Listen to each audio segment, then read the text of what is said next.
ஜீவகாருண்யம்னா இது மட்டும்தான் ஜீவகாருண்யமா அப்படின்னா நம்ம ஜீவனுக்கு செய்யற காருண்யம். அப்ப நம்ம இந்த பூமியில பொருந்துட்டோம், நம்ம ஜீவனுக்கு நம்ம என்ன காருண்யம் செய்யணும், நம்ம உயிருக்கு நம்ம உடலுக்கு நம்ம என்ன காருண்யம் செஞ்சோம், நம்ம அதை எப்படி பேணி காக்கணும் அப்படின்னு சொல்லிட்டு சொல்லும் போது நம்ம திருமூலர் சொல்றாரு, மண் ஒன்று கண்டீர் இருவகை பாத்திரம், திண்ணென்று இருந்தது தீவினை சேர்ந்தது, விண்ணின்று நீர்விழின் மீண்டும் மண்ணானார் போல் என்னின்றி மாந்தர் இறக்கின்றவாறே அப்படின்னு சொல்லிட்டு திருமூலர் சொல்றாரு. இதுக்கு என்ன பொருள் அப்படின்னு பார்த்தீங்கன்னா, இந்த உடலை எப்படிலாம் பாதுகாக்கணும், இந்த உடல் அதாவது நீ ஃபர்ஸ்ட் உன்னோட ஜீவனுக்கு காருண்யம் செய்யணும் அப்படின்னா அந்த உடலை பேணி காக்கணும். இந்த உடல் நல்ல பேணி காத்தாதான் அதுக்குள்ள அந்த ஜீவன் நல்ல ஆரோக்கியமா இருக்கும். அப்ப அதுதான் சொல்றாரு, மண் ஒன்று கண்டீர். இந்த குயவன் பார்த்தீங்கன்னா மண்ணால தான் எல்லா மண்பாண்டங்கள், மண்ணால ஆன பொருட்கள், எல்லா பொருட்களையும் மண்ணால தான் செய்யறாரு. அது இருவகை பாத்திரம், ஒன்று சுட்டு வைக்கிறாரு தீக்குள்ள, இன்னொன்று சுடாம வைக்கிறாரு. இருவகை பாத்திரம். திண்ணென்று இருந்தது, ரெண்டுமே நல்லா திடமா தான் இருந்தது, நல்ல திண்ணென்று இருந்தது. தீவினை சேர்ந்தது, ஒரு பாத்திரம் தீக்குள்ள போட்டு சுட்டு வச்சாங்க, ஒன்று தீக்குள்ள போடாம அப்படியே வச்சிருக்காங்க.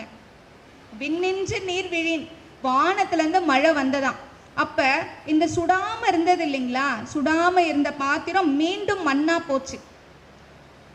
ஆனா அந்த தீக்குள்ள போன பாத்திரம் என்னாச்சு, நல்லா அப்படியே இருக்கு. ஆனா இந்த சுடாம இருந்த பாத்திரம் மீண்டும் மண்ணானார் போல் என்னின்றி மாந்தர் இறக்கின்றவாறே.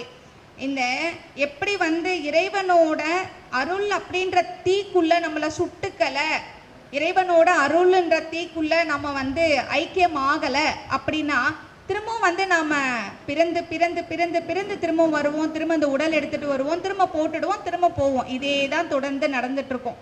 ஆனா இறைவனோட அருள் அப்படின்ற தீக்குள்ள நாம ஒன்றரை கலக்கும் போது பாத்தீங்கன்னா